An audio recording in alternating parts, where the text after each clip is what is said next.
తిరిగి BCN news కి స్వాగతం. సైకిల్ తొక్కడం ద్వారా ఆరోగ్యంతో పాటు ఇంధనాన్ని ఆదా చేసి దేశానికి పర్యావరణానికి మేలు చేసిన వారం అవుతామని భీమవరం DSP రఘువీర్ విష్ణు అన్నారు. ప్రధానమంత్రి నరేంద్ర మోడీ పిలుపు మేరకు భీమవరం DNR సైకిల్ క్లబ్ ఆధ్వర్యంలో సేవ్ ఇండియా పేరుతో సైకిల్ ర్యాలీ నిర్వహించారు. DSP రఘువీర్ విష్ణు ఆకువీడు CI కాళీచరణ్లు కొంత దూరం సైకిల్ తొక్కి ర్యాలీ ప్రారంభించి మాట్లాడుతూ భీమవరం ప్రజలందరికీ DNR సైకిల్ క్లబ్ వారు అవగాహన కల్పిస్తూ చేస్తున్న సైకిల్ ర్యాలీ చాలా మంచి కార్యక్రమం అన్నారు. ప్రతి చిన్న పనికి బండి కాకుండా సైకిల్ లేదా నడక చాలా మంచిదని ఈ సైకిల్ ర్యాలీకి ఆధ్వర్యం వహించిన DNR cycle club president Ajay Kumar కి క్లబ్ సభ్యులకు ప్రత్యేక అభినందనలు తెలియజేశారు. ఈ ర్యాలీ ఉదయం 6 గంటలకు DNR కాలేజ్ గ్రౌండ్ నుండి బయలుదేరి రాము స్వీట్స్, అడ్డవంతెన, కాటన్ పార్క్, ప్రకాశం చౌక్, బుధవారం మార్కెట్, వీరమ్మ పార్క్, ఆదివారం బజార్, చినవంతెన మీదుగా తిరిగి DNR కాలేజీ గ్రౌండ్స్ కు ర్యాలీ చేరుకుంది. ఈ ర్యాలీలో 30 మంది DNR సైకిల్ క్లబ్ సభ్యులతో పాటు అనేక మంది ఆరోగ్య అభిలాషులు, సమాజ శ్రేయస్సు కోరుకునేవారు పాల్గొన్నారు. ఈ సందర్భంగా DNR cycle club president G. Ajay Kumar మాట్లాడుతూ 8 సంవత్సరాల క్రితం 3 సభ్యులతో ప్రారంభమైన DNR సైకిల్ క్లబ్ అంచెలంచెలుగా ఎదుగుతూ నేడు 30 మంది సభ్యులతో ఉందన్నారు. తమ క్లబ్ లో సమాజంలోని అన్ని వర్గాలకి, అన్ని వృత్తులకు, వ్యాపారాలకి సంబంధించిన వారు ఉన్నారని, ప్రతిరోజు క్రమం తప్పకుండా 30 నిమిషాలు ఎంతో ఆనందంగా, ఉత్సాహంగా సైకిల్ చేస్తున్నామని తెలియజేశారు. గౌరవ అధ్యక్షులు ప్రొఫెసర్ సుబ్బారావు మాట్లాడుతూ ప్రతిరోజు సైకిల్ తొక్కడం వల్ల ఆరోగ్యం కాపాడుకోవడంతో పాటు అనేక ప్రయోజనాలు ఉన్నాయని తెలియజేశారు. ఈ కార్యక్రమంలో DNR cycle club member Aditya school principal Srinivas మాట్లాడుతూ DNR కాలేజ్ యాజమాన్యానికి, కార్యక్రమానికి ముఖ్య అతిథిగా విచ్చేసిన ర్యాలీని ప్రారంభించిన DSP రఘువీర్ విష్ణుకు, ఆకువీడు CI కాళీచరణ్ కి ప్రత్యేక కృతజ్ఞతలు తెలియజేశారు. క్లబ్ PRO SRKR ఇంజనీరింగ్ కళాశాల ప్రొఫెసర్ డాక్టర్ గోపి, TDP నాయకులు బొక్క శ్రీను, శేషు తదితరులు పాల్గొన్నారు. సైకిల్ తొక్కండి, సైకిల్ తొక్కండి, సైకిల్ తొక్కండి.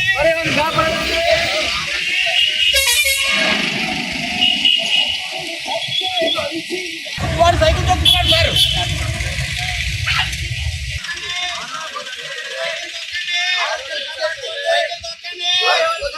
సైకిల్ తొక్కండి,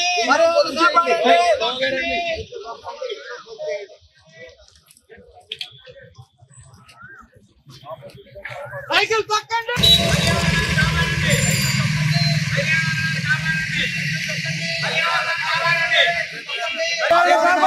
సైకిల్ తొక్కండి, సైకిల్ తొక్కండి, సైకిల్ తొక్కండి, సైకిల్ తొక్కండి,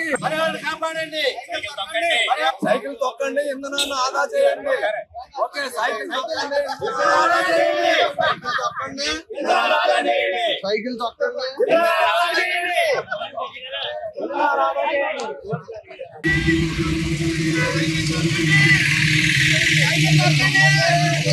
సైకిల్ తొక్కండి.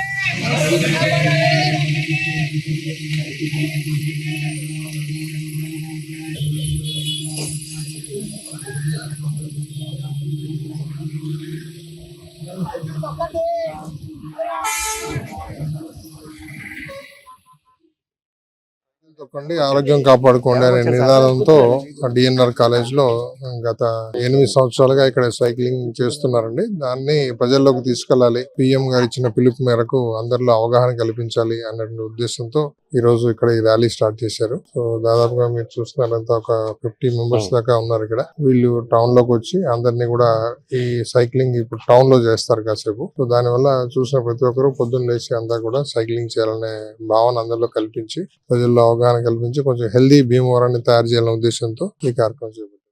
నరేంద్ర మోడీ పిలుపు మేరకు, మోడీ గారి పిలుపు మేరకు మేము అవగాహన సదస్సుగా సైకిల్ ర్యాలీ పెట్టాం. ఏంటి, సైకిల్ తొక్కండి, ఇంధనం పొదుపు చేయండి, సైకిల్ తొక్కండి, ఆరోగ్యం పెంచండి అన్న దానికి ఈ సైకిల్ క్లబ్ మేము 8 years ముందు ఒక 3 స్టార్ట్ చేశాను. అదే రాను రాను 30 మందిగా తీసుకొచ్చి ఈ సైకిల్ క్లబ్ ను DNR సైకిల్ క్లబ్ అని మేము దీన్ని పేరు నామకరణం చేసుకొని అందరికీ అవగాహన కలిగించాలి. సైకిల్ తొక్కండి, ఆరోగ్యం పెంచండి, సైకిల్ తొక్కండి, ఇంధనం పొదుపు చేయండి అని మేము ఇదే స్లోగన్తో వెళ్తున్నాం. అందరూ కలిసి సైకిల్ తొక్కి ఆరోగ్యం పెంచుకోవాలని ఈ సైకిల్ క్లబ్ ప్రెసిడెంట్ గా నేను కోరుకుంటున్నాను. ప్రియతమ ప్రధానమంత్రి నరేంద్ర మోడీ గారి పిలుపు మేరకు ఇంధనం పొదుపు చేసే ఉద్దేశంతో సైకిల్ తొక్కండి, ఇంధనాన్ని ఆదా చేయండి అనే నినాదంతో భీమవరం అంతా ర్యాలీ కింద దాదాపు DNR సైకిల్ క్లబ్ అనే మేము 50 మంది ఔత్సాహికులైన సమాజ శ్రేయస్సు కోరుకునే మిగతా వాళ్ళతో కలిపి ఈ ర్యాలీ స్టార్ట్ చేయడానికి పిలిచిన వెంటనే వచ్చిన డిఎస్పీ గారికి, సిఐ గారికి ప్రత్యేక ధన్యవాదాలు తెలియజేస్తున్నాం. మాకు ప్రతిరోజు అంటే దాదాపు 8 సంవత్సరాల క్రితం ముగ్గురితో మొదలైన ఈ సైకిల్ క్లబ్ ఈ రోజు 30 మంది పైగా ఉండి, అంటే ప్రతిరోజు 20 నిమిషాలు సైకిల్ తొక్కుతూ ఉంటాం. కానీ మనం తొక్కడమే కాదు, ప్రజలందరికీ అవగాహన కలిగించాలనే ఉద్దేశంతో ఈ కార్యక్రమం చేపట్టాం. ఈ డిఎన్ఆర్ గ్రౌండ్ లోపల అంటే కాలేజీ లోపల మాకు అవకాశాన్ని ఇచ్చిన డిఎన్ఆర్ యాజమాన్యానికి ప్రత్యేకంగా ధన్యవాదాలు తెలియజేస్తూ, అలాగే ప్రజలందరూ కూడా ఖచ్చితంగా ఈ అవేర్నెస్ ప్రోగ్రామ్ లో పాల్గొంటూ ప్రతి చిన్న పనికి బండి మీద కాకుండా సైకిల్ మీద వెళ్ళేటట్టుగా అందరూ ఉండాలని కోరుకుంటున్నాను. ప్రధానమంత్రి నరేంద్ర మోడీ గారి పిలుపు మేరకు మా DNR cycle club Ajay Kumar గారు స్థాపించిన సైకిల్ క్లబ్ బాబ్జీ గారు ఇంధనం పొదుపు చేయండి, అలాగే పర్యావరణాన్ని కాపాడండి అనే నినాదంతో ఈ రోజు మేము సైకిల్ యాత్ర చేయడం జరుగుతుంది. అలాగే ఈ సైకిల్ యాత్రలో పాల్గొనే అందరూ కూడా ఆరోగ్యంగా ఉండాలి అని చెప్పి, ఆరోగ్యాన్ని కాపాడండి అలాగే పర్యావరణాన్ని కాపాడండి అనే నినాదంతో ఈ రోజు సైకిల్ గ్రూప్ సభ్యులందరూ కూడా సైకిల్ యాత్ర చేస్తారు. ఎన్సీసీ ద్వారా క్రమశిక్షణ, దేశభక్తి, జాతీయ సమైక్యతా భావాలు అలవడతాయని భీమవరం డీఎస్పీ రఘువీర్ విష్ణు అన్నారు. ఇటీవలే సిక్కిం రాష్ట్రంలో Indian Himalayan centre for adventure and eco టూరిజంలో 4 రోజుల పాటు కోర్సు చేసిన Bhimavaram DNR NCC senior wing క్యాడెట్లు అంగర శిరీష, పెనుమస శిరీషలను శ్రీ విజ్ఞాన వేదిక ఆధ్వర్యంలో ఆదివారం భీమవరం 1 టౌన్ పోలీస్ స్టేషన్లో డీఎస్పీ రఘువీర్ విష్ణు అభినందించారు. ఆయన మాట్లాడుతూ తాను కూడా ఎన్సీసీలో సి సర్టిఫికేట్ సాధించానని, తిరుపతి కళాశాలలో ఎన్సీసీలో చేరానని, అనేక క్యాంపుల్లో పాల్గొన్నానని అన్నారు. 1 టౌన్ సిఐ రమేష్ మాట్లాడుతూ బాల్యం నుంచి ఎన్ఎస్ఎస్, ఎన్సీసీలో ఉండటం జీవితానికి లక్ష్యం ఏర్పడుతుందని వారిని అభినందించారు. కార్యక్రమ నిర్వాహకులు Cherukoda Rangasai, NCC major doctor A Veeraiah మాట్లాడుతూ శిరీషలు సాధించిన ప్రగతి మన పట్టణానికి ఖ్యాతి తెచ్చిందన్నారు. కార్యక్రమంలో బాటిప్రోలు శ్రీనివాసరావు, గంటా సుందర్ కుమార్, డాక్టర్ ఎస్ సత్యనారాయణరాజు తదితరులు పాల్గొన్నారు. ఈ ప్రాంతంలో మనకు డిఎన్ఆర్ కాలేజీలో ఉండడం, చిన్నప్పటి నుంచి పిల్లలకు ఎన్సీసీలు ఉండడం వల్ల ఒక డిసిప్లిన్ లైఫ్ అలవాటు పడతారు. దాంట్లో ఇంకా క్యాంప్స్ వెళ్ళడం వల్ల ఇండివిజువాలిటీ కొంచెం పెరుగుతుంది. ఇండివిజువల్గా ఏదైనా సమస్య వచ్చినప్పుడు ఎలాగా దాన్ని ఎదుర్కోవాలి, మానసిక ధైర్యం అనేది 10 మందిలో కలవడం, వాళ్ళతో పాటు కలిసి తిరగడం, కొంత బయట నేషనల్ క్యాంప్స్కి వెళ్తే హిందీ భాష కూడా నేర్చుకునే అవకాశం వస్తుంది. సో దానివల్ల పిల్లల్లో ఒకటి డిసిప్లిన్ లైఫ్, 2 ఏదన్నా ప్రాబ్లం వచ్చినా దాన్ని పాజిటివ్ వేలో థింక్ చేయడానికి అవకాశం ఉంటుంది. పిల్లలకి ఎక్స్పోజర్ బాగుంటుంది. ముఖ్యంగా చెప్పాలనుకుంది ఏంటంటే ఎన్సీసీలో నేను కూడా ఉన్నాను చిన్నప్పుడు. అప్పుడు సీనియర్ డ్రాప్చర్గా ఉన్నాను. ఆల్ ఇండియాలో అన్ని క్యాంప్స్ కూడా అటెండ్ అయ్యి చాలా మటుకు మాకు చాలా ఇంట్రెస్టింగ్గా ఉండేది అప్పుడు కాలేజీ డేస్లో. అది ప్రతి స్కూల్లోనూ ప్రతి కాలేజీలో ఎన్సీసీ ఉంటే చాలా మంచిది పిల్లలకు. అఫ్కోర్స్ ఈ రోజుల్లో మాకున్నంత లీజర్డ్ లైఫ్ కాదు, అకాడమిక్ ఓరియంటెడ్ ఇన్స్టిట్యూషన్స్ ఉన్నాయి కాబట్టి వీళ్ళకంతా సెమిస్టర్ సిస్టమ్, ఎగ్జామ్స్ ఇవన్నీ ఉంటాయి. బయటికి వెళ్ళేదానికి ఈవెన్ పేరెంట్స్ కూడా చాలా మటుకు ఒప్పుకోరు. అప్పట్లో అయితే మాకు అసలు మేము ఎంతకాలం ఎన్సీసీ క్యాంప్స్ చేసాము అనేది మాకే అసలు లెక్క పెట్టుకోలేనంత ఇదిగా మేము అప్పుడు అటెండ్ అయ్యేవాళ్ళం. అంత ఉన్నప్పటికీ ఏ రోజు చదువులు నెగ్లెక్ట్ చేయలేదు. ఒక ఎన్సీసీలో ఉన్నాం, అట్ ది సేమ్ టైం ఎడ్యుకేషన్లో కూడా మళ్ళీ కాన్సన్ట్రేట్గా చదువుకొని అక్కడ కూడా మంచి మార్క్స్ తెచ్చుకోవాలి. పిల్లలకు కూడా ఎన్సీసీ ఒకటే కాదు, దీంతో పాటు ఎడ్యుకేషన్ దాన్ని కాన్సన్ట్రేట్ చేసుకోవాలంటే ఫ్యూచర్ బాగుంటుంది. ఎన్సీసీలో వచ్చే సి సర్టిఫికేట్ వల్ల మీకు చాలా ఫర్దర్ ఎడ్యుకేషన్స్ లో కూడా మీకు రిజర్వేషన్ ఉంటుంది. ప్రొఫెషనల్ కోర్సెస్కి వెళ్ళినప్పుడు కూడా ఎన్సీసీ సర్టిఫికేట్ వాల్యూ ఉంది. అలాగే జాబ్స్ వచ్చినప్పుడు కూడా దాంట్లో ఎన్సీసీ సర్టిఫికేట్ ఉంటే దాంట్లో కూడా ప్రిఫరెన్సెస్ ఇస్తాము. సో ఎన్సీసీలో ఉండడం వల్ల ఎన్డీఏ రాయొచ్చు, అయితే సిడిఎస్ కంప్లీట్ కావచ్చు. మీ పిల్లలకి ఇప్పటి నుంచి నేర్పిస్తే ఆ పిల్లలకు మంచి ఫ్యూచర్ ఉంటుంది. 2 సిటీస్లకి మంచి ఫ్యూచర్. వివిధ శిక్షణ కార్యక్రమాలు ఉంటాయి. అందులో భాగంగా ఏంటంటే 2 పిల్లలు, పెనుమస శిరీష, అంగర శిరీష, 2 పిల్లలు మన జాతీయ స్థాయిలో నిర్వహించబడినటువంటి మౌంటైనరింగ్ కోర్స్ క్యాంప్ కి సెలెక్ట్ అయ్యారు. మొత్తం కాకినాడ గ్రూప్ స్థాయిలో 2 ఆడపిల్లలు, ఎస్డబ్ల్యూ క్యాడెట్స్ 2 సెలెక్ట్ అవ్వడం జరిగిందండి. వాళ్ళిద్దరూ గత 4 రోజులు అంటే ఏప్రిల్ 14 నుంచి మే 5 వరకు వీళ్ళు క్యాంపు అటెండ్ అయ్యారు సార్. అయితే వీళ్ళు అక్కడ ఈ కాంచనగంగా అనేటటువంటి శిఖరం ఏదైతే ఉందో మన భారతదేశంలో, అక్కడ వాళ్ళు ట్రైనింగ్ పొందడం, దాదాపు 1500 అడుగులు వీళ్ళు ఎక్కడం జరిగింది. సో ఇట్లా ఏంటంటే అది భారతదేశంలో ప్రపంచంలో అత్యంత ఎత్తైన శిఖరం మన ఎవరెస్ట్ అయితే ఇది మనకి మూడవ స్థానం మన భారతదేశంలో ఉంటుంది. సో ఆ ప్లేస్ లో అంటే సిక్కిం లోని మన Indian Himalayan centre for adventure and eco tourism అనే సెంటర్ సార్. ఆ సెంటర్ లో వీళ్ళు శిక్షణ పొందడం అదేవిధంగా వాళ్ళు ఎక్కడం జరిగిందండి. సో వీళ్ళు ఎవరికైనా అయినప్పటికీ ధైర్యంగా వెళ్తారు అనుకుని రావడం, పేరెంట్స్ ఎంకరేజ్ చేయడం ముఖ్యమైనది. ఆ రెండు ఒక అయితే మా మేనేజ్మెంట్ అలాగే మన ఎన్సీసీ సో వీళ్ళు ఇవన్నీ కూడా కోఆర్డినేషన్ వల్ల పిల్లలు చక్కగా మంచి ట్రైనింగ్ అయ్యి వచ్చారు సార్. సో మీరు ప్లస్ చేసినందుకు సార్కి అలాగే కార్యక్రమాన్ని ఏర్పాటు చేసినటువంటి బాబాయ్ అందరూ అప్రిషియేట్ చేసేటటువంటి అదే గర్వం ఇది చేస్తూ ఉంటారు. సో మరి టాలెంట్ గుర్తించడం అందరూ చేస్తూ ఉంటారు. విద్యావేదిక వారికి ప్రత్యేకంగా తెలియజేస్తున్నాం. మరి జీవించినటువంటి మరి మన ప్రియతమ డిఎస్పీ గారు విష్ణు గారికి అదేవిధంగా మన సిఐ గారికి రమేష్ గారికి ప్రత్యేక ఎన్సీసీ వీళ్ళు 1948 లోనే నాకు తెలిసి ఎన్సీసీ 1948 లోనే ఎస్టాబ్లిష్మెంట్ అయింది. అప్పటి నుంచి కూడా మన కాకినాడకి సంబంధించి ఈ ఏరియాలో ఇక్కడ స్థాపించడం కూడా చాలా గర్వకారణంగా అనుకోవచ్చు. ఎన్సీసీ అనేది సార్ చెప్పిన విధంగా డిసిప్లిన్ తో పాటు లీడర్షిప్ క్వాలిటీస్ కూడా చిన్నప్పటి నుంచి మనకు కనబడతాయి. దానివల్ల తర్వాత ఫర్దర్ గా మంచి ఎడ్యుకేషన్ చేసి మంచి జాబ్స్ వచ్చిన తర్వాత మంచి లీడర్ గా ఎలా ఎదగాలనేది వాళ్ళకి అందులో ట్రైన్ అవుతారు కాబట్టి వాళ్ళకి ఆ మంచి అవకాశాలు దొరుకుతాయి. కాబట్టి మన ఏరియా నుంచి కాకినాడ అంటే అసలు యాక్చువల్గా కాకినాడలోనే చాలా మంది ఉండొచ్చు, కానీ మన ఏరియా నుంచి వీళ్ళు సెలెక్ట్ అయ్యి ఇంత గొప్ప క్యాంప్ చేసి మనకి పేరు ప్రఖ్యాతం తీసుకొచ్చిన వీళ్ళని అనేది క్రమశిక్షణ, ఏకాగ్రత, దేశభక్తి, సమైక్య భావాలు పెంపొందించే సబ్జెక్ట్ ఇది. మరి అన్ని కళాశాలల్లో, హై స్కూల్స్ లో కూడా ఈ అంశం జరుగుతూ ఉంటుంది. దానిలో భాగంగా భీమవరం డిఎన్ఆర్ కళాశాలలో ఎన్సీసీ విభాగం మరి 1948లోనే ప్రారంభమైంది. అక్కడి నుంచి కూడా మేము అంతా స్టూడెంట్స్ గా ఎన్సీసీలో ఉండి దాంట్లో ఉన్నాం. అయితే అప్పటి నుంచి కూడా ఎన్సీసీలో మంచి గోల్ సంపాదించే విద్యార్థులు దాంట్లో ఉంటున్నారు.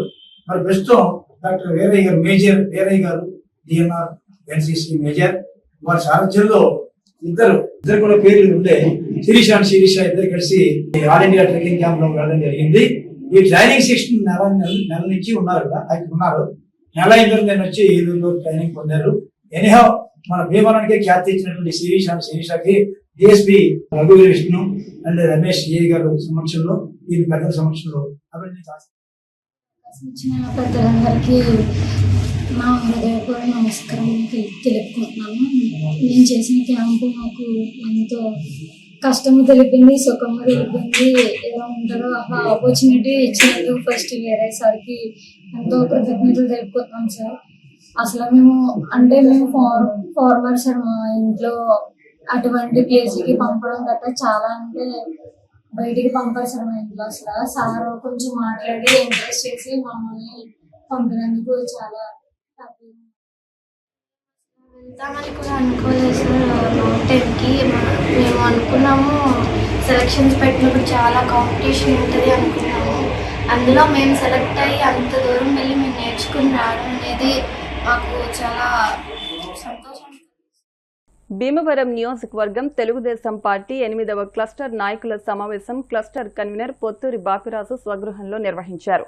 ఈ సందర్భంగా బాపిరాజు మాట్లాడుతూ మే 27, 28 తేదీల్లో హైబ్రిడ్ వర్చువల్ మహానాడు సమావేశాల్లో భాగంగా భీమవరం పట్టణ 8వ క్లస్టర్లోని 34, 35, 36, 37, 38, 39 వార్డులకు సంబంధించి స్థానిక శ్రీరాంపురం హన్సీ కళ్యాణ మండపంలో ఉదయం 9 గంటల నుండి 2 రోజులు వర్చువల్ సమావేశాలు నిర్వహించనున్నామని క్లస్టర్లోని 6 వార్డుల కమిటీల నాయకులు, యూనిట్, బూత్ కన్వీనర్లు, కో కన్వీనర్లు, కుటుంబ సాధికార సభ్యులు, తెలుగు మహిళలు, అనుబంధ కమిటీల నాయకులు, కార్యకర్తలు అధిక సంఖ్యలో పాల్గొని మహానాడు సమావేశాలను జయప్రదం చేయాలని కోరారు.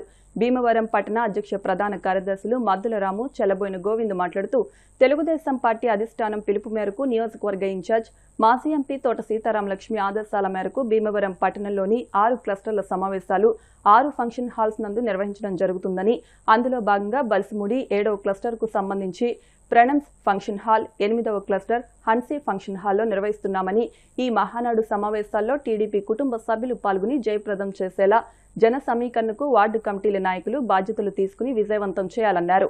ఈ సమావేశంలో క్లస్టర్ కో కన్వీనర్, రజక కార్పొరేషన్ డైరెక్టర్ ఉప్పులూరి చంద్రశేఖర్, నాయకులు తుమ్మిడి సుబ్బారావు, అనపత్తి కృష్ణప్రసాద్, గంటా మావుళ్లు, కొరిపల్లి శ్రీనివాసరావు, చోడశెట్టి నారాయణస్వామి, చించినాడ శ్రీనివాస్, నక్కా సూరిచంద్ర, ములుగుత్తి శ్రీనివాస్, ములుగుత్తి శివాని, చిలకలపల్లి వెంకటేశ్వరరావు, పీవీటీ, వజ్జివర్తి గురుమూర్తి, డివిఎస్ఎన్ రాజు తదితర నాయకులు పాల్గొన్నారు. ముఖ్యమంత్రి వర్యులు జాతీయ పార్టీ అధ్యక్షులు నారా చంద్రబాబు నాయుడు గారు ఇచ్చిన పిలుపు మేరగా మన భీమవరం నియోజకవర్గ ఇన్ఛార్జి మన మాజీ ఎంపీ గారైన కోట సీతారామలక్ష్మి గారి ఆధ్వర్యంలో మన భీమవరం పట్టణంలో 6 కష్టాల్లో కూడా 6 దిక్కులు కూడా 3 మహానాడు అనేది జరపాలని చెప్పి లోకేష్ గారు ఇచ్చిన పిలుపు మేరగా నిర్ణయించడం జరిగింది. దీనికి 8వ కష్టే ఇన్ఛార్జి అయినటువంటి కొత్తూరు బాబురాజు గారు ఒక ఆధ్వర్యంలో, అలాగే కో కష్టమైనటువంటి ఉప్పులూరు చంద్రశేఖర్ గారు సాదర్యంలో ఇక్కడ ఈ కార్యక్రమం మనం చేసుకోవడం జరుగుతుంది. ఇది ప్లేస్ అనేది కూడా రేపు మీకు డిసైడ్ అయ్యి ఈ 34 నుంచి 39 వార్డులకి కూడా వార్డు అధ్యక్ష కార్యదర్శులకి, యూనిట్ ఇన్ఛార్జీలకి, అలాగే బూత్ ఇన్ఛార్జీలకి, ముఖ్య నాయకులకి అందరికీ కూడా ఆ ప్లేస్ ఇన్ఫార్మ్ అనేది అన్ని చేస్తారు. ఏదేమైనా సరే ఈ మహానాడు అనేది మనకి తెలుగుదేశం పార్టీ 1982లో రామారావు పెట్టిన కాడి నుంచి 83 నుంచి జరుగుతుంది. ఇది ఒక రామారావు గారి పుట్టినరోజు రోజున మరి మే 28న రామారావు పుట్టినరోజు అయినప్పటికీ కూడా 27, 28, 29 3 రోజులు అనేది జరుపుకోవడం జరుగుతుంది. ప్రతి సంవత్సరం కూడా ఎక్కడ పెడితే అక్కడికి వెళ్ళి మనం పండగ వాతావరణంలో చేసుకోవడం ఆనమాయి. అదే రాష్ట్ర ప్రయోజనాలు దృష్టిలో పెట్టుకుని ముందు భవిష్యత్తు కోసం ఆలోచించే నాయకుడిగా నారా చంద్రబాబు నాయుడు గారు, మన నారా లోకేష్ గారు కూడా ఏదైనా సరే ఇంధనం పెట్రోల్ అనేది మౌలిక సదుపాయాలకి ఏది ఇబ్బంది లేకుండా, అలాగే ఆర్థికంగా ఎవరికి కూడా ఇబ్బంది పడకూడదనే ఒక ఉద్దేశంతో అమౌంట్ విషయాల్లో కానీ ఎవరు కూడా ఇబ్బంది పడకూడదని అన్ని దృష్టిలో పెట్టిన ఎక్కడ వాళ్ళు అక్కడే చేయాలని, కష్టల ఏరియాలో చేయాలని చెప్పి నిర్ణయం చేయడం జరిగింది. దానికి ముఖ్య ఉద్దేశంగా ఈ రోజున ఇక్కడ మన కష్టమైనటువంటి బాబురాజు గారు ఒక ఆధ్వర్యంలో, అలాగే కో కష్టమైనటువంటి ఉప్పులూరు చంద్రశేఖర్ గారు ఒక ఆధ్వర్యంలో ఇక్కడ సమావేశం ఏర్పాటు చేసుకోవడం జరిగింది.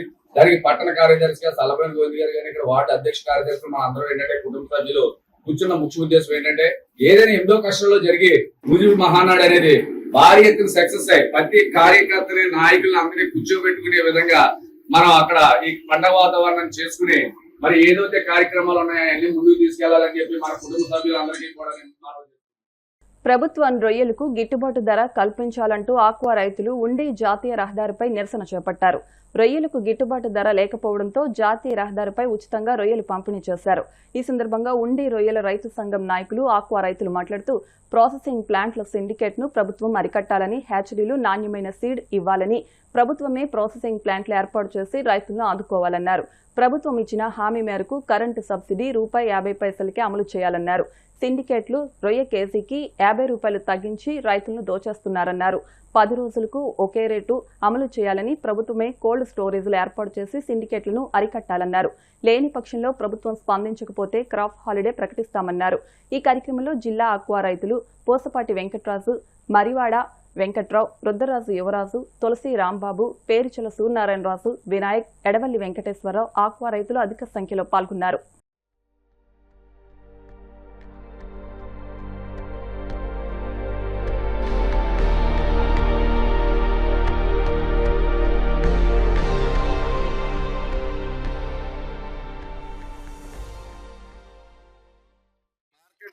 $100 నుంచి 50 30 కూడా కొన్ని పరిస్థితులు లేకుండా తయారైంది. ఇది మేము పూర్తిగా ప్రభుత్వ వైఫల్యం అని చెప్తాం. సిండికేట్ వ్యవస్థ అంత బలంగా ఉన్నది కాబట్టి ప్రభుత్వం ఈ రోజు కూడా స్పందించలేదు. దీనికి ప్రధానంగా ప్రాసెసింగ్ ప్లాంట్ యజమానులు, గతంలో ఫీడ్ యజమానులు కూడా వాళ్ళే, గతంలో ఫీడ్ రేట్లు పెరగకూడదు అన్నది మేము ప్రధాన డిమాండ్ గా ఫీడ్ రేట్లు అడ్డుకున్నాం. ప్రభుత్వం కూడా మాకు సహకరించి మాకు ఫీడ్ రేట్ అందుబాటు వచ్చేటట్లు నిర్ణయం తీసుకుంది. దాన్ని సహకారం తీసుకుని ఈ రోజు రొయ్య రేటు విపరీతంగా, అంటే ఈవేళ గిట్టుబాటు 100 కౌంటర్ ₹220 వరకు గిట్టుబాటు అయ్యే పరిస్థితుల్లో ఈవేళ ₹230, ₹240 తీసుకొచ్చారు. దీని మీద నిరసనగా ఈ రోజు ఉండి జంక్షన్ లో మన నిరసన కార్యక్రమం చేయడం జరిగింది. ఇప్పటికైనా ప్రభుత్వం స్పందించి ఈ ప్రాసెసింగ్ ప్లాంట్ యజమానుల్ని ఒక దారికి తేవాలని, రైతులు ఆదుకోవాలని మా ప్రధాన డిమాండ్. తర్వాత మన ప్రభుత్వం ఎలక్షన్ లో ఇచ్చిన హామీ ప్రకారంగా అందరికీ రూపాయలు విద్యుత్ సబ్సిడీ ఇవ్వాలనేది ప్రధాన డిమాండ్. రైతుని ఈ పరిస్థితిలో అయినా రైతులు విద్యుత్ ఇచ్చి ఆదుకోవాలనేది మేము ప్రధాన డిమాండ్ చేస్తున్నాం. ఎట్టి పరిస్థితిలో మార్కెట్ 100 కౌంట్ నుంచి ₹270, ₹280 తగ్గుకుంటా, 60 కౌంట్ ₹330, ₹340 తగ్గుకుంటా ఉండాలనేది మా ప్రధాన డిమాండ్. సాగు చేస్తున్నానండి. రొయ్యలు అమ్ముకోలేక ఈ రోజు 3 రోజుల నుంచి నేను రొయ్యలు ప్రతి ఒక్కరిని అడిగితే రేపు చెబుతాం అని, నా రొయ్యలు కొన్ని చచ్చిపోయినాయండి. బతుకున్న రొయ్యలు ఇంకా అమ్ముకుంటాం ఎందుకని ప్రజలకు పంచుతున్నానండి. ఎవరికో ఊరికినే ఇచ్చే బదులు నేను 10 మందికి సహాయం చేసి ఇట్లా నలుగురు గ్రామంలో తింటారని చెప్పున నేను గ్రామం ఉచితంగా ఇవ్వాల్సి వస్తుందండి. దీనిపై వెంటనే ప్రభుత్వం చర్య తీసుకుని దీనిపై వెంటనే స్పందించాలండి. అప్సరా చట్టం అమలు చేయాలండి. రూపాయిన్నర కరెంట్ ఖచ్చితంగా ఇవ్వాలండి. ఇచ్చి అప్పుడే 2 సంవత్సరాలు అవుతుందండి. హామీ ఇచ్చి ఈ రోజుకి అమలు చేయలేకపోతుందండి గవర్నమెంట్. ఆ సాగు ఈ సాగు చెప్తున్నారండి. గవర్నమెంట్ మట్టి రూపాయిన్నర కరెంటు వెంటనే ఇచ్చి రైతును ఆదుకోవాలని కోరుకుంటున్నాం. రైతుల పరిస్థితి రోడ్డు మీద పడింది. వాళ్ళు మీరు చూస్తున్నారు ఇక్కడ రోడ్డు మీద రైలు పోసి నిరసన జరుపుతున్నారంటే దానికి కారణం ఒకవైపు మేత రేట్లు తగ్గించండి అని రైతు సంఘాలందరూ కూడా రోడ్డు ఎక్కుతుంటే ఇదే సమయంలో రొయ్య రేట్లను కేజీకి 50 రూపాయలు తగ్గించడం చాలా దారుణం. రైతుని బ్రతకాలా చావాలా అనే పొజిషన్ లో రైతున్నాడు. కేజీకి 50 రూపాయలు తగ్గించారు. దానితో పాటు పట్టుబడి పట్టడానికి ముందుకు వస్తుంటే 2-3 రోజులైనా సరే వెహికల్స్ పెట్టకుండా ఇబ్బందులు పడుతున్నారు. కాబట్టి రైతులందరూ కూడా ఇవాళ గత్యంతరం లేక రోడ్డు ఎక్కాల్సి వచ్చింది. కాబట్టి ప్రభుత్వం వెంటనే స్పందించి ఈ సిండికేట్ వ్యవస్థ ఏదైతే ఉందో దాన్ని రూపుమాపాలని, రైతులను ఆదుకోవాలని, రైతుకు గిట్టుబాటు ధర కలిగించాలని, ఏదైతే మేత ధరలు పెంచాలని ఆలోచిస్తున్నారో దాన్ని తక్షణమే ఆఫ్ చేయాలని, రొయ్య మద్దతు ధర కల్పించాలని, దాంతో పాటు రైతులందరికీ కూడా రూపాయిన్నర సబ్సిడీ ఇవ్వాలని రైతాంగం అందరి తరఫున కోరుతూ ప్రభుత్వం తక్షణం స్పందించి రొయ్య రైతులను ఆదుకోవాలని రైతు సంఘాల అందరి తరఫున అభ్యర్థించారు. రైతు ఒకసారి నష్టపోతే 3 క్రాప్లు వచ్చినా కూడా ఆ నష్టాన్ని మనం లాక్కోలేము. ఈ నష్టం ఆ వడ్డీలు కడతాం వాటి కడతాం సరిపోద్ది. ఈ గవర్నమెంట్ సరైన నిర్ణయం తీసుకోకపోతే ఆక్వా రైతు అతలాకుతం అయిపోతాడు. రానున్న 2019 నుంచి 24 వరకు 92 మంది పైబడి నష్టపోయారని అదే బాబు గారు మన పాలకొల్లు మీటింగ్ లో అన్నారు. గుర్తుపెట్టుకోండి ఒకసారి. ఇదే మీటింగ్ లో సీట్ ఇచ్చినప్పుడు మంత్రి గారికి సీట్ ఇచ్చినప్పుడు 92 మంది పైబడి రైతులు నష్టాల్లో ఉన్నారు. ఆ రైతుల్ని తప్పనిసరిగా ఆదుకుంటామని మన రాష్ట్ర సీఎం గారు చెప్పారు. తప్పనిసరిగా ఆ రైతులందరినీ ఆదుకోవాలి. మొన్న డీజిల్ దొరకనప్పుడు మన బాబు గారు మరి అమ్మని ప్రెస్ మీట్ ఇస్తే తక్షణమే 6 గంటల్లో డీజిల్ విషయం వెంటనే సాల్వ్ అయింది. వాషింగ్ పెట్రోల్ మీద ఒక 3 గంటల పరిణామం ఆయన దృష్టి పెడితే వాషింగ్ ప్యాంట్లు అన్ని కూడా ఒక దారిలోకి వస్తాయని నేను కోరుకున్నాను. నుంచి ఆక్వాకల్చర్ లో ఉన్నాం, కానీ ఇటువంటి దుస్థితి ఎప్పుడూ లేదు. ఎందుకంటే ఇవాళ తక్షణం మా సోదరులు ఆవేదంతో మాత్రం అన్ని నిజాలే, అన్ని అబద్ధాలు ఏమి లేవు.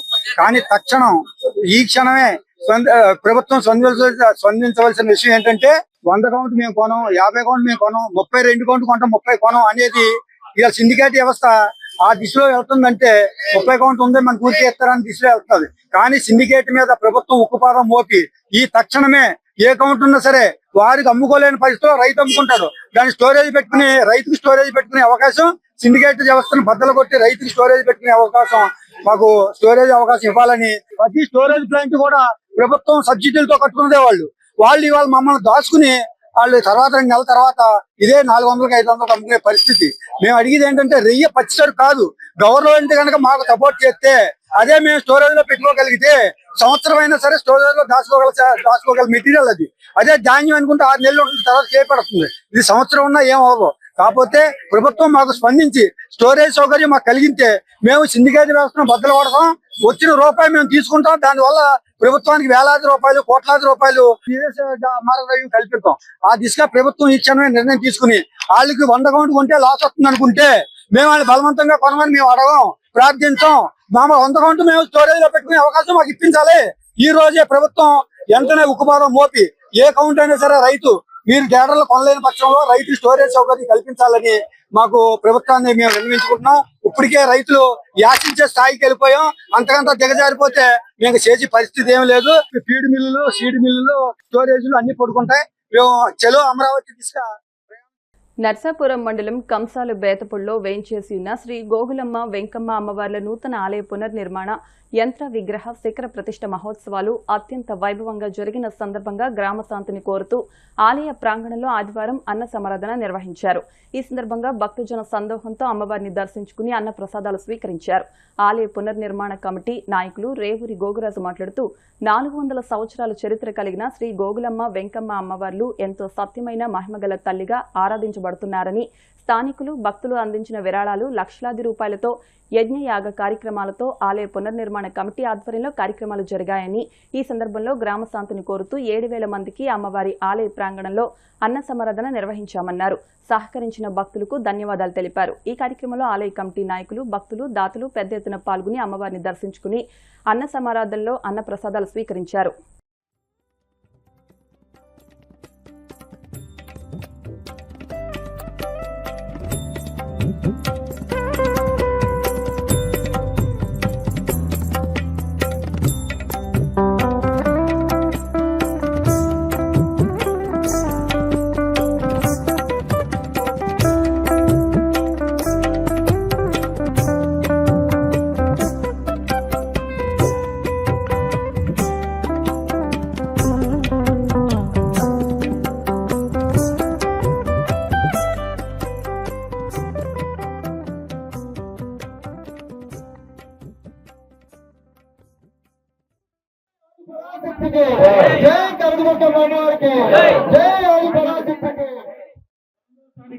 జరిగినటువంటి దేవారం నర్సాపురం మండలం హంసాలపేటలో జోగులమ్మ వెంకమ్మ గుడి నిర్మించడం జరిగింది. దానికి ఆ రోజులు కూడా 4 రోజులు రోసాలు చేసి చక్కగా భోజనాలు పెట్టి చేయడం కూడా జరిగింది. తర్వాత 16వ రోజున పంతులు గారు మళ్ళీ చేయమని చెప్పారు.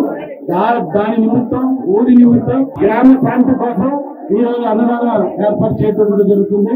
ఈ అన్నదానానికి చాలా మంది దర్శనాలు చేశారు, చాలా మంది రకరకాలుగా చూపించారు. అందరూ కూడా ప్రత్యేక ధన్యవాదానికి భక్తులు, కార్యకర్తలు, మొత్తం ఊళ్ళో అందరూ కూడా సహకరించి ఈ అన్నదాన కార్యక్రమానికి సహకరించిన అందరికి కూడా కమిటీ తరఫున పేరు చేస్తున్నటువంటి గ్రామదేవత శ్రీ గోగులమ్మ వెంకమ్మ అమ్మవారి ఆలయ పునర్నిర్మాణ ప్రతిష్ట మహోత్సవాలు గత 4వ తారీఖు నుంచి 9వ తారీఖు వరకు కూడా ఎంతో వైభవంగా నిర్వహించారు. గ్రామ శాంతి కోసం మన అమ్మవారి సమక్షంలో వేలాది మంది భక్తులతో ఈరోజు అఖండ అన్న సమారోహణ కార్యక్రమం ఏర్పాటు చేయడం జరిగింది. ఈ గ్రామ పరిసర ప్రాంతాల నుంచి అనేక గ్రామాల నుంచి పట్టణాల నుంచి ఈ అమ్మవారిని దర్శించుకోవడానికి భక్తులు రావడం జరిగింది. గ్రామస్తులు అలాగే దాతలు, భక్తులు, ముఖ్యంగా ఈ కమిటీ వారు గొప్ప ఆధ్యాత్మిక కార్యక్రమం చేపట్టారు. ఎంతో నియమ నిబంధనలతో కష్టపడి ఈ కార్యక్రమాన్ని జరిగింది. కార్యక్రమాలు 50 మందికి కూడా ఆ గోగులమ్మ అమ్మవారు, వెంకమ్మ అమ్మవారు ఆశీస్సు ఉండాలని చెప్పి వార్తలు ముగించే ముందు ముఖ్యాంశాలు మరొకసారి.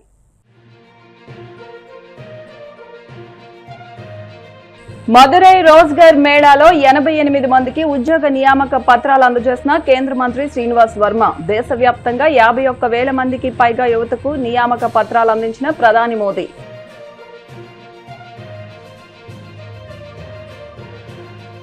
జిల్లాలో జనగణన గృహ జాబితా లెక్కింపు కార్యక్రమాన్ని త్వరితగతిన పూర్తి చేయాలి. పశ్చిమ గోదావరి జిల్లా కలెక్టర్ చదలవడ నాగరాణి.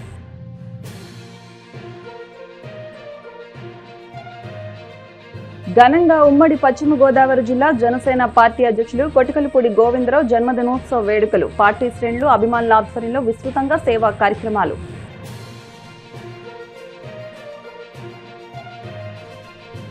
సైకిల్ తొక్కడం ద్వారా ఆరోగ్యంతో పాటు ఇంధనాన్ని ఆదా చేయవచ్చు. డిఎన్ఆర్ సైకిల్ క్లబ్ ఆధ్వర్యంలో save oil save India cycle ర్యాలీని ప్రారంభించిన భీమవరం డీఎస్పీ రఘువీర్ విష్ణు. ఈ వార్తలు ఇంతటితో సమాప్తం. మరిన్ని వార్తల కోసం BCN digital YouTube channel, Facebook page ని ఫాలో అవ్వండి. అప్డేట్ వార్తల కోసం ప్లీజ్ సబ్స్క్రైబ్.